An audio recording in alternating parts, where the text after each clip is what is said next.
Sa episode na to, sasagutin na natin ang pinakamalaking tanong pagdating sa mga pure EVs. Bagay ba ang full electric sa Pilipinas? Yan!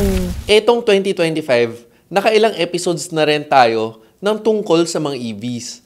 Kapag nag-search ka ng Real Ryan EV dito sa YouTube, eto ang mga lalabas. Medyo marami na rin, no? Kaya kung may nakita ka na topic na type mo, okay ang panoorin kasi ginawa natin yung mga episodes na yan para sa inyo talaga. Pang Pilipinas talaga. Kung first time mo dito sa channel ko, sa episode na to, welcome to my channel. 'Di ba? Ang content ko ay para makatulong sa pagbigay ng proper information sa mga viewers. Minsan, to promote critical thinking. Kaya don't forget to like the video and subscribe if you support my advocacy. Sa episode na to, sasagutin natin ang mga usual misconceptions ng tao tungkol sa full EV. Pag-uusapan natin yung infrastructure, range anxiety, pagdating sa actual conditions natin dito sa Pilipinas. Kung degrading ba ang battery sa init natin. At kamusta ito sa baha. At siguro, bonus round, kung may oras pa, ano ang effect nito sa Pilipinas? Kung hindi ka updated, sobrang dami ng bago pagdating sa usapin ng full electric. Nung nagka-pandemic, noong 2020, bihira tayo lumabas ng bahay. At nung paglabas natin uli ng kalsada, 'di ba, ang dami ng bagong kotse sa paningin mo. Ito ang sales chart ng percentage ng NEV versus sa lahat ng kotse na binenta sa buong mundo. Combined ang PHEV at ng full EV. After ng 2020, papunta ng 2025, biglang halos nasa 20% na ng total sales worldwide ang mga NEV. Ang dami niyan. Kung tatanungin niyo ako, paano o bakit, personal take ko, number 1, presyo. Kasi may government tax exemptions kaya mas affordable na. At number 2, grabe na kasi ang improvement ng technology ng EVs ngayon. Dati, ang EVs nasa 200 km range lang. Ngayon, may mga long range na, tapos may extended range pa. Pero dito lang tayo sa usapang pure electric. At pag-uusapan na natin ang pinakaunang concern ng mga tao, infrastructure. Na kulang daw ang public chargers na available. Ang hindi kasi nako-consider dito, syempre, para fully utilize ang benefits ng EV, lalo na pagdating sa convenience, dapat may charger ka sa bahay. Dito pa lang, laking convenience na kasi para bang may sarili kang gas station sa bahay. Saksak nga lang. At pagdating sa public chargers, ang infra ng public chargers dito sa Pilipinas ay growing. Lalo na supported by malls. Alam naman natin, nationwide ang malls dito sa Pilipinas. SM pa lang, 'di ba? Pati mga gas stations nag-allocate na rin ng area for charging stations. At may Evro app tayo. Kaya nga madaming content creators na nagpo-promote na kaya malong drive ang EVs tulad ni NEV Boy na parating gamit ang kanilang EV pang out of town. May isa pa nga na from Metro Manila to Mindanao. Kaya ang range anxiety is a thing of the past kung marunong ka mag-calculate ng distance. Ito singit ko lang. Ang problema nga lang sa mga public chargers, may nakikiagaw. Ang kahati ng mga electric-only vehicles ay mga plug-in hybrids. Ang nakakatawa pa nga sa usapin na to, ang isa sa mga selling points o rason ng pagkuha daw ng PHEV ay flexibility ng electric and gas at yung super long range na more than 1,000 kilometers.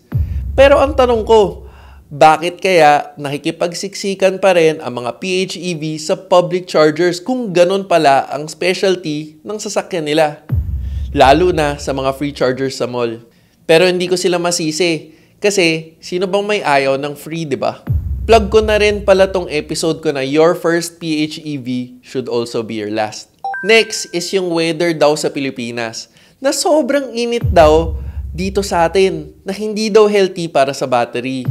Actually, hindi ito madalas sinasabi. Mas ideal pa nga dito sa atin sa Pilipinas ang EV. Kasi hindi sobrang init at hindi rin sobrang lamig. Nasa optimal range tayo ng temperature sa ideal design ng battery.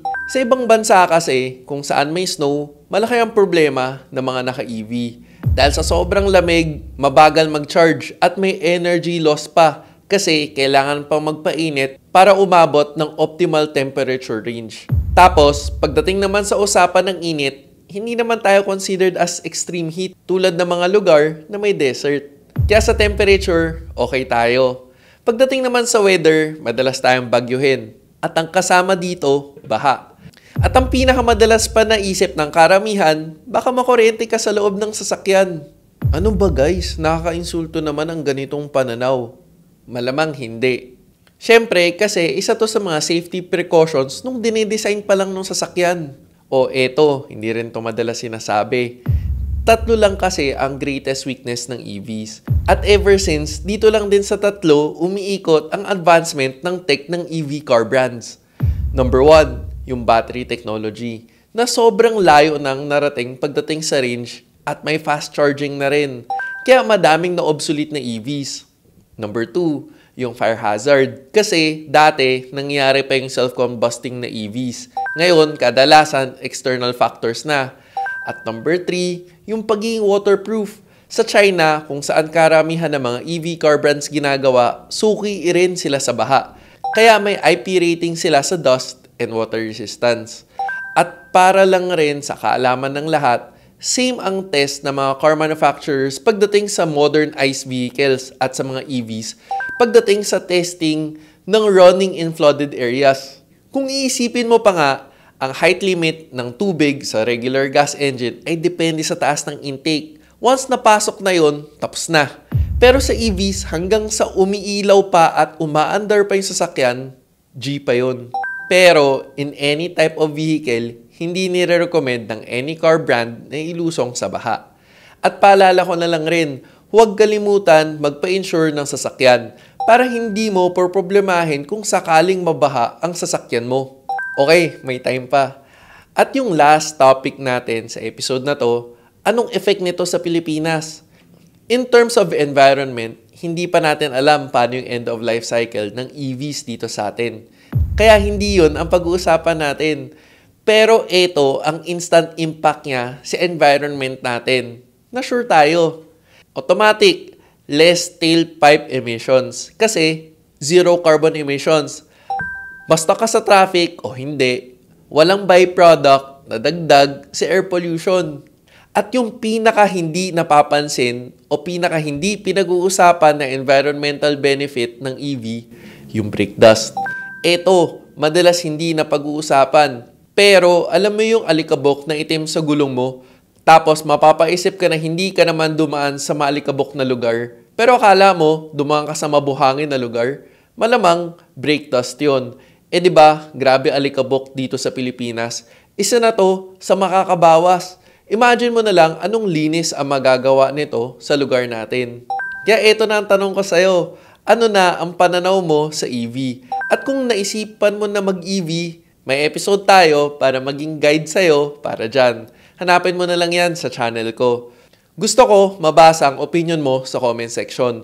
Kung nakadagdag info tong episode na to sa'yo, please don't forget to like the video. At kung hindi ka pa nakasubscribe, baka naman para parating ka updated sa mga relevant car-related videos. Sana nakatulong.